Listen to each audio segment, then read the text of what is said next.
Hello there folks, this is Ferengi on board again. Welcome to my YouTube channel, a channel through which I will share some of the experience I have acquired through my introspection. In case you are new to the channel and you are more curious about the thing, stay tuned, and if you like the type of content that I'm creating, feel free to follow and subscribe, or at least share with your friends so that we can help the planet uplift its consciousness, because this is going to be a process that is going to be succeeded in through numbers, not by 2 or 3 people alone. And yes, I know that there are a lot of people out there who create most likely similar content, but in a way I feel that I can offer a bit deeper introspection than most other people. Now today's video I'm gonna focus on comparison that many people make. And as I've been saying in other videos, and what I've been perceiving for a long time, many people kind of have forgotten what words actually mean, even though the words have been created by us. Now the point is that when we created these concepts, we attributed them a meaning, but now we're attributing them a even more how to call this, subjective meaning. Okay, and even if words have a fixed definition in the dictionary, people will attach different meanings to that, and they will end up doing certain things, they will end up believing certain things, and they will also attach different perceptions of their life to such words, like for example devotion and fanaticism. So people probably would wonder, and probably they will make the mistake that they'll consider devotion and fanaticism as equally of equal meaning, or at least like very close synonyms. And to this I gotta say that they are kind of not. They have a similar mechanic, but they don't stand for the same principle. Now let's see, what is devotion mainly?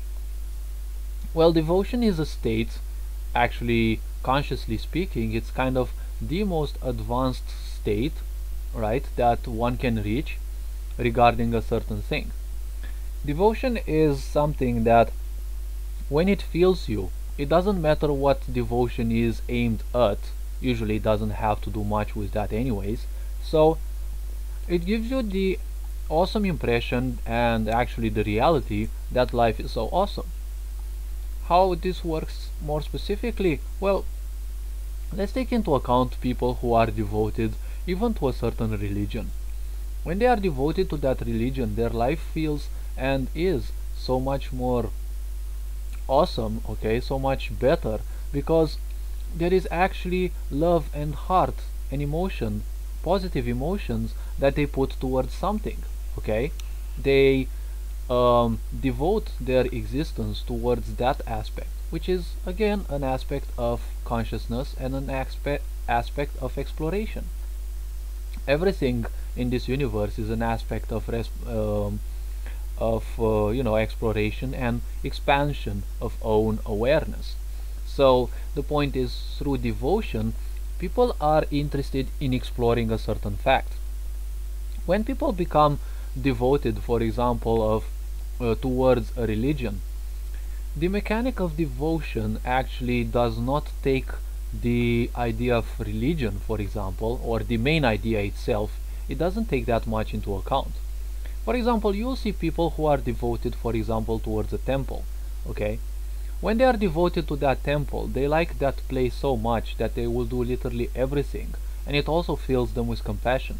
They won't necessarily care that much who that temple was raised for or things like that, but they will wash the dishes, the windows, do the cleaning up, and literally everything that is regarding it, right?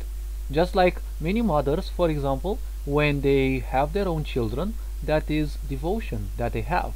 It is much greater in a way than love, much more powerful, because love is just a pillar for devotion to develop. Because those true mothers, okay, those women who can be true mothers and don't hold grudges on things, in their past, when they grow children, okay, when they grow their children, they will do literally everything to them, and it doesn't matter, okay. They will change the child's diapers, they will read them stories, they will do literally everything, while on the other hand they won't necessarily suffocate them with this so-called love, okay. They will keep it in such a way that it is balanced, although, like, nothing will be, you know scary, or nothing will be, like, disgusting, you know like, typically people, when they see shit, for example, they kind of feel disgusted, right? But a true mother towards her child, she will never feel, through her devotion, okay, she will never feel, disgusted by anything regarding, their progeny, right, or their progenies, in case there are more children. So devotion is an aspect that turns life into a much better, let's say, perception, okay, because it actually changes the perception. The perception we have, will actually influence our reality, and we will attract things based on our perceptions and on our, yes, let's say, even preconceived ideas, because an idea is basically, let's say, an emotion that is attached to it, and more or less some thought, okay, which is another powerful force. And when you have these two combined, they not only create thought forms around us that, they will constantly support us, or, well, they will fight against us, because that's how we program them, depending on our vibration. They are assigned towards the universe that that is what we want to experience, so therefore the universe will throw that at us. Now devotion is, a very high, vibrational aspect. Some consider it the most advanced and, the highest vibration possibly achievable, and of course there are a few layers to it as well, I think. But overall it is, it shapes your awareness and your idea that much of a certain thing that it simply makes it so pleasant, nothing can actually disturb you towards that. That is why you actually see, so-called devoted warriors, right? Devoted soldiers. They don't care what, hideous things death and war will, throw at them. They are simply defending their country because, they are devoted towards that. And devotion, in a way, may be a little bit of an attachment, because, you give a lot of meaning to it, but it's no longer something that you do desperately. The reason why people attach meaning to something is because they lack it. That is why people, for example, want love and attention. They put so much attention onto it because they don't have it. That is why people want money, for example, because, well, they don't have it. That is why it is apparently so meaningful. It's not always like this, okay? There is a big difference in between devotion and, for example, the opposite, which is fanaticism. Now, fanaticism usually comes from different lacks, and fanaticism is the opposite, because even if it imposes as well the idea of a very powerful emotion, usually fanaticism, and kind of always, fanaticism is born out of the opposite of love, which is separation, okay? Now, it also has to do with confidence and with different other perceptions. And confidence is a dangerous thing, just like imagination, because confidence can actually be easily supported by imagination. Now, imagine a lot of, imagine dumb people, okay? Dumb people can easily become motivated. The moment you give them the slightest idea or sense of power, they will feel righteous towards it. They will feel entitlement towards that, and they will act in such a way that they will actually exploit that. When people become confident, okay, they become entitled to being right? A person who is confident, usually they won't back down from the fact that they are right. They may be right, but even if they are not, they will constantly create shields to make sure that they're always right. So as you can see, fanaticism stems a bit from a point of lack, okay? Usually fanaticism shows a lack of self-control, because people who become fanatics, they are nothing else than pawns, okay? They are pawns that Well, they easily become controlled by others because they cannot control themselves. If you cannot control yourself, which means have control over your emotions, over your mind, usually people death spiral into lower vibrations. And when people death spiral into lower vibrations, they become more and more susceptible to manipulation because through lower vibrations, one person's awareness simply decreases because you are very aware of the things that happen around you when you love truly, okay? Not when you're using it like a mini fanaticism, okay, or a distraction in your life. When you're very hateful and you're fanatical over that, because fanaticism doesn't have to be something religious, okay? People who seek vengeance, for example, are something that I can easily call, like little fanatics, okay? Because fanaticism and devotion usually inquire a certain aspect. They inquire channeling most of your energy, if not all of your energy, but let's say 80% or I don't know, something as much as possible, okay, towards a certain point, okay?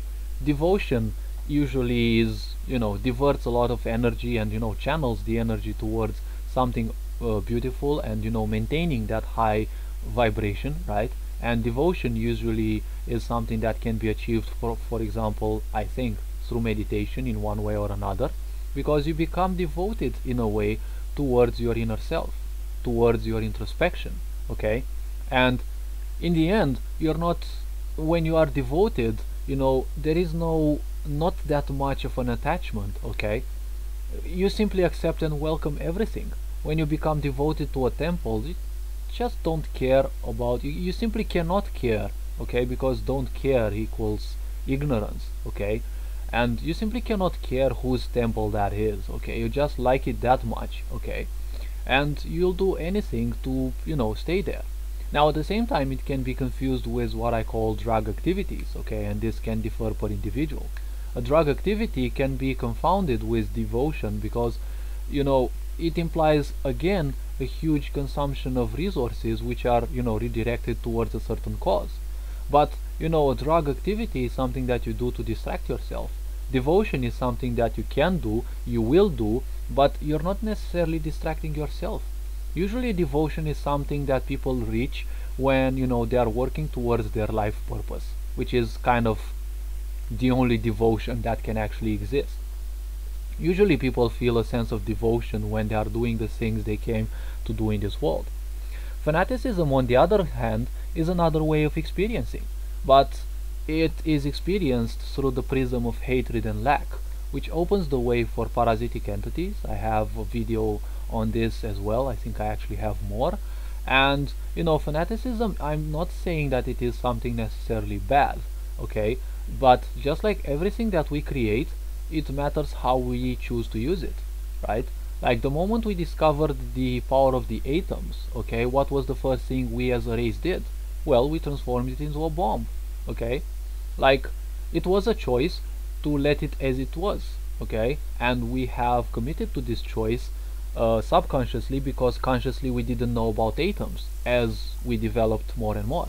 Now, when we became conscious of that, our first choice was to transform it into a bomb.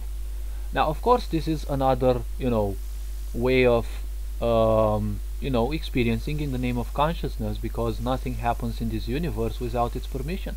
So if the universe wouldn't have allowed that, right? It most likely not even the idea of something like that would have crossed our minds, okay? And we as a race have our guides as well that make sure that we go through the necessary steps of evolution.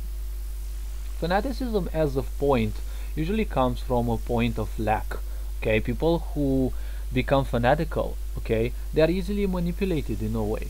They become fanatical because they lack a certain purpose, okay? And fanaticism is born out of desperation, mainly, while devotion is usually nurtured by love.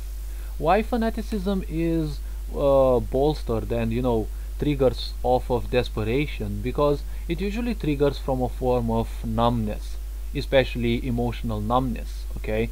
So people who, for example, become emotionally numb, they kind of become dead, because if you don't feel emotions, you're kind of dead, That is why drugs, alcohol, and anything that changes your perception is kind of dangerous, more or less. And inhibiting your emotions and fighting against your emotions is also a bad thing. Now, when these people find something that finally allows them to feel emotions again, they have finally a feeling that they are alive, and they will slowly but surely commit towards that. And still being emotionally numb, they will tend to do that more and more, and they will get trapped by the idea that doing that makes them feel good. And this can actually be very dangerous because you know depending on how numb they are and what activity they have found, usually they will succumb to the first that makes them feel good. It can be actually stalking, or vengeance seeking, or I don't know, killing people, or I don't know, torturing people, not necessarily physically, okay? And killing and torturing are not necessarily physical, okay? um, or some people might draw some pleasure from vampirizing others or people pleasing others, okay? um, so they will become desperate on that emotion, okay? It's the same principle of function that yanderes also have. They are dependent on the emotion, not on their so-called senpai or the so-called person that triggered that emotion into them, right? It's kind of similar to devotion, because devotion doesn't have much to do, regarding the um, entity, for example, that they would worship, or regarding the aspect that they would worship. Fanaticism, on the other hand, also comes with a very powerful sense of, you know, competition. And usually, people who are fanatics, in a way, they will have a competition with others. I'm more religious than you. I believe in God more than you, which is again a supposition. And as I said, as I want to say actually, the accent on the aspect of competition is much greater than the thing itself.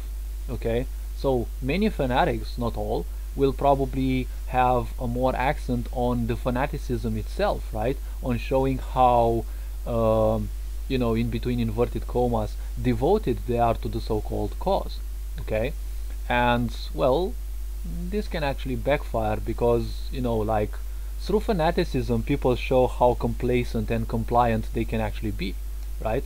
It's called acquiescence, when people accept certain things without fighting back, or without any sort of control, or actually, any sort of doubt, any sort of own research, which usually results in beliefs, which means accepting things without a necessity for proof.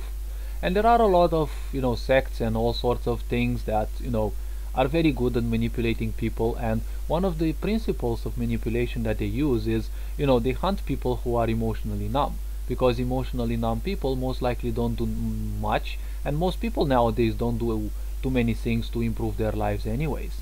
So when people are given, such people, especially lower functional people, dumb people, primitives as I call them, when you give them a sense of purpose in life, and you also give them the impression that they're doing something good, well, that's when you have created yourself a very powerful weapon. That is why fanaticism can actually be, and tends to be dangerous by definition, because fanaticism comes from a sense of separation. Devotion comes from a sense of acceptance and welcoming.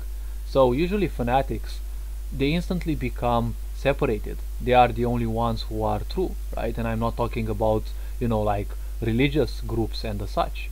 If you look at corporatism, for example, it also it is enveloped in a very well cloaked fanaticism, because they all have similar propagandas. We are the best, we are better than others, right? We are the greatest professionals, right? If you want things solved, you only need to come to us, right? It's always a separation. Everyone else sucks, they are the best.